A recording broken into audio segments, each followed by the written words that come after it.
I'm what you might call a Pokemon fanatic.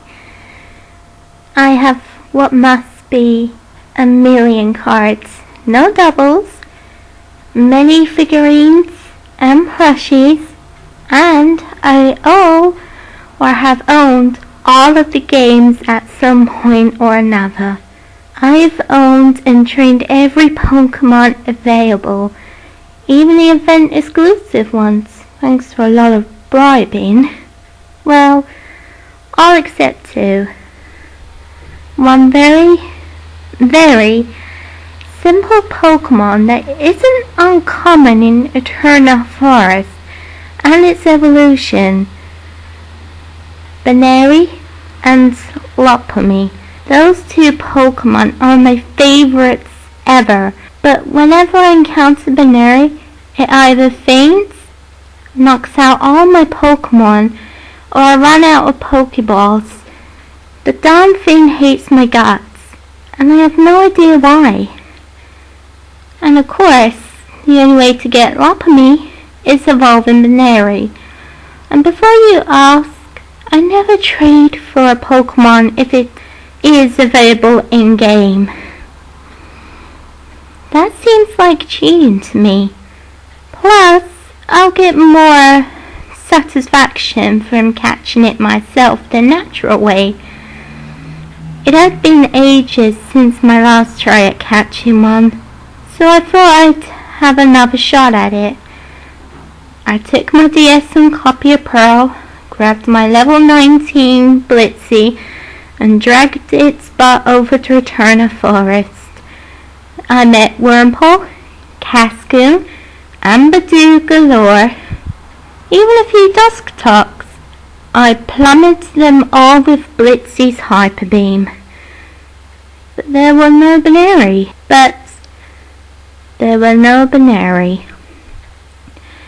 I must have searched for hours without success.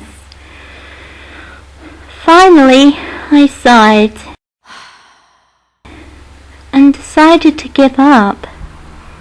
But as I was leaving, guess what came out of the grass? Baneri! But not just any Baneri. I watched the shining stars twirl around her. Fascinated by the pink cotton fluff on her body, I must have sat there in amazement for at least 10 minutes, just staring. Eventually, I pulled out my stupor. God, it was a freaking shiny! I had to catch it. But I knew that Blitzy would knock it out in one hit. And shoot, I had only one Great Ball. Bet you $1 million I wouldn't catch it with that. Well, here goes nothing. One roll. Well, that was a good start. 2 rolls. It would do 3 and break free, just watch. 3 rolls. Collective sigh on 3. 1, 2. Gotcha! Baneri was caught. I caught it? I really caught it? Not only that, but it was a shiny? Oh, I was so happy right now. I could scream. In fact, I did. Very loudly. I loving poured over every detail of my favorite Pokemon. Her cotton candy fur, her little butter nose and big shiny eyes. She was the cutest little thing that ever did exist. I named her Dawn. I simply couldn't wait to evolve her to a Lopunny. I started training her straight away in that area. She was very strong, unusual so for a Baneri. Within half an hour she had reached level 30 and loved me to pieces, and I loved her just as much. I happily fought the last Pokemon I needed to beat for Dawn to level up. Her happiness was at maximum, so that meant she would be evolving. I finally had my Lopunny. One last jump kick and my full Dusktalks was no more. I jittered in my seat as the evolution screen came up. Only a few seconds left. Dawn doesn't want to evolve. What? Why? Hang on a second. Pokemon can't choose whether or not they evolve. That's ridiculous. I tried again several times, but she just wouldn't evolve. I felt a sigh escape me as I looked back at Dawn. Oh well, I could always train another.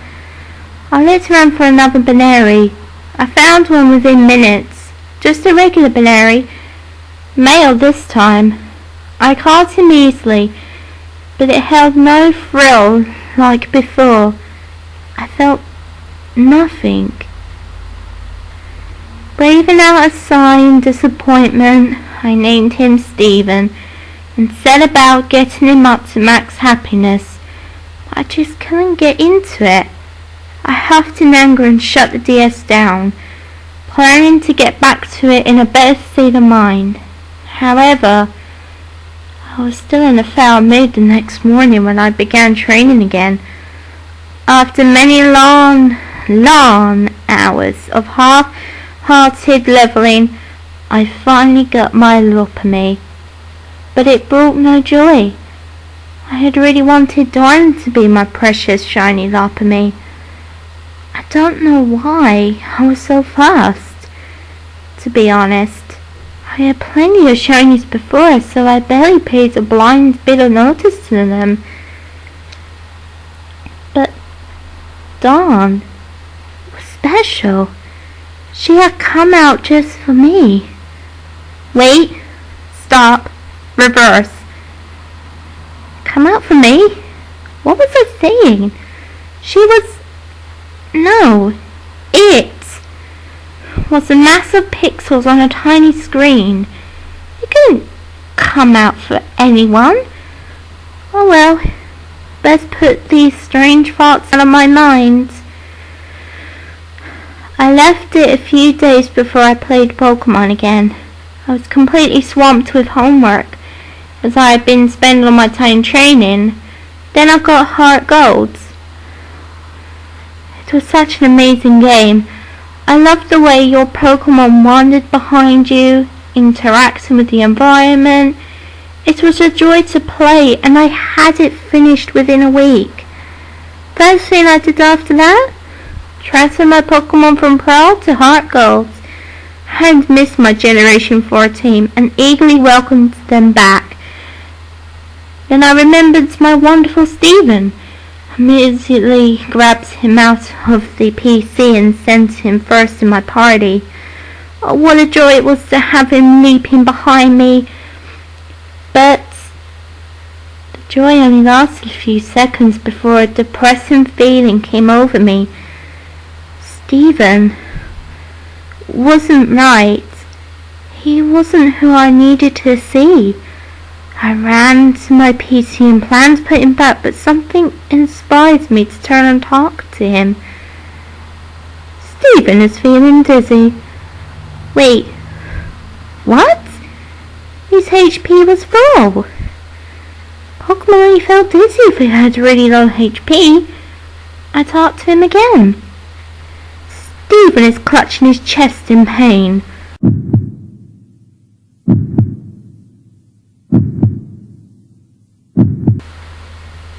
That was not a set line. I knew all of them. What the hell was going on with my Pokemon?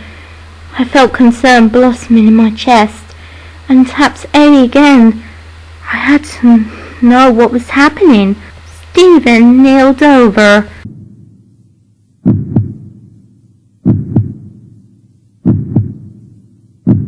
Stephen kneeled over.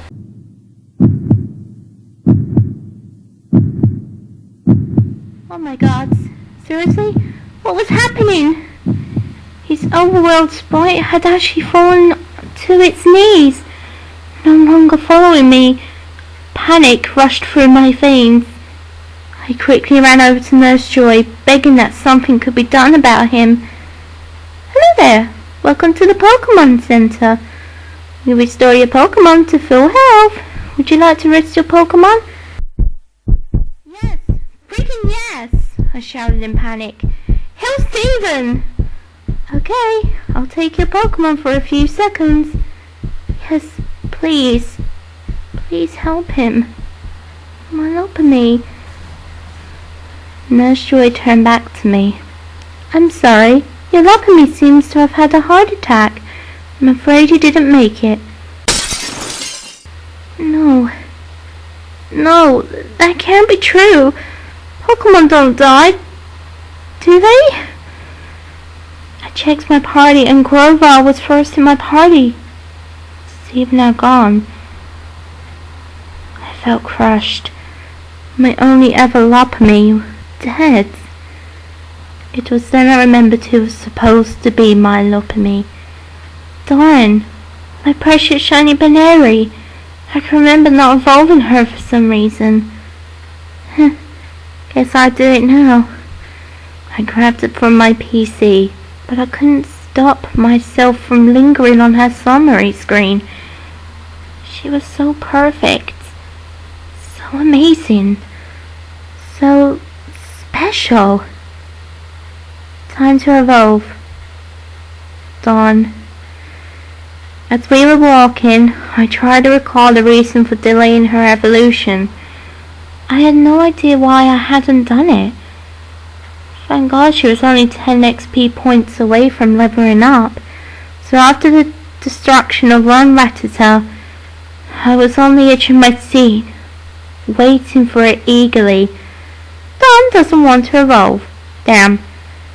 Now I remembered. Every single time I tried to evolve the little devil, she just refused bluntly. Oh well, no use whipping a dead horse.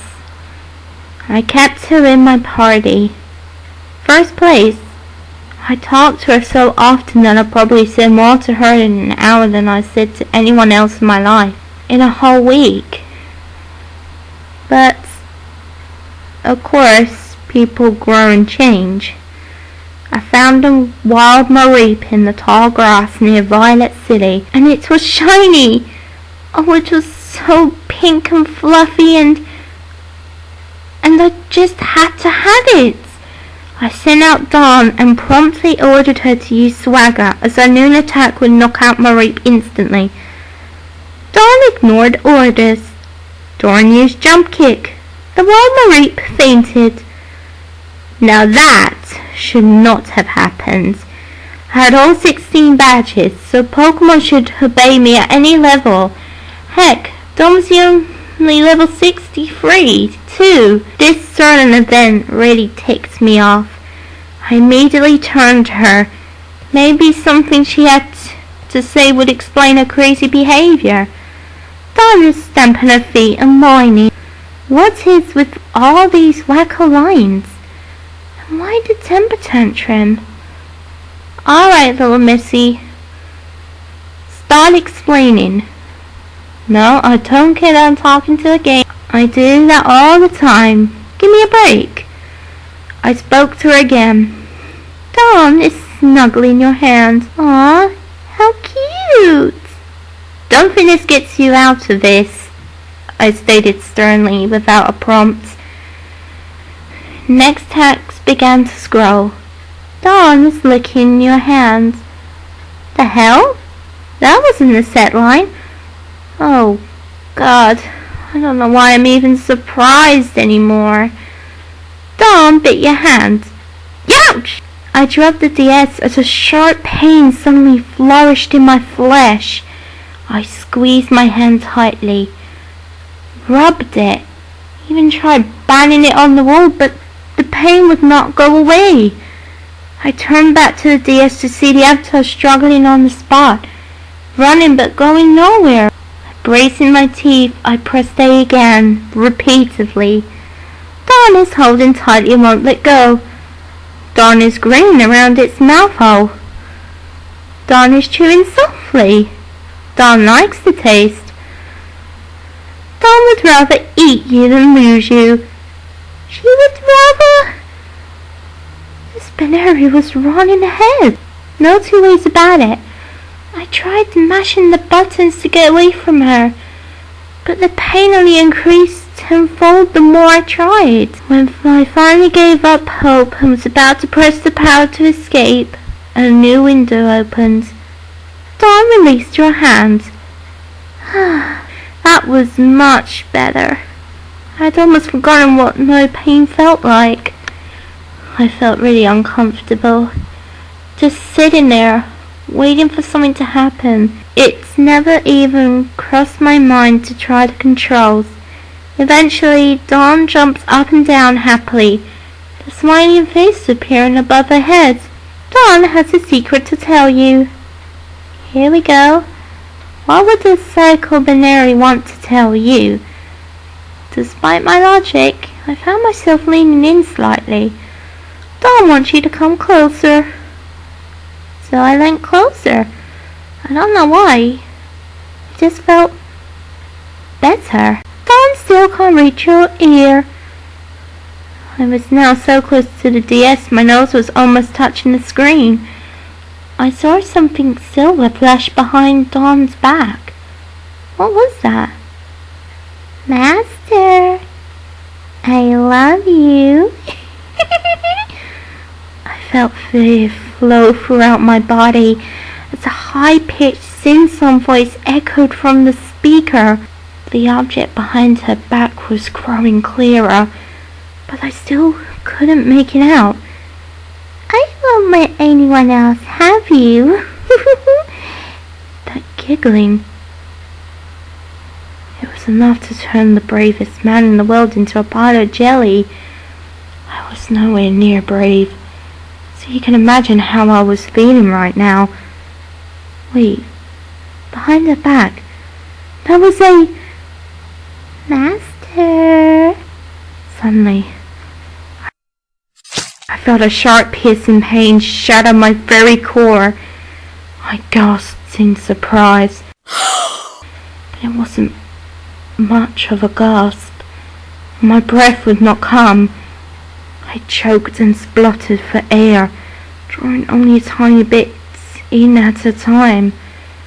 I felt something warm and wet all along the front of my chest, and looked down to see something silver, shiny and flip-headed, sticking out of my chest. Adrenaline rushed through me, but it came too late. As my life blood poured and my consciousness slowly slipped away, I could see the faint outline of Dawn on the DS screen.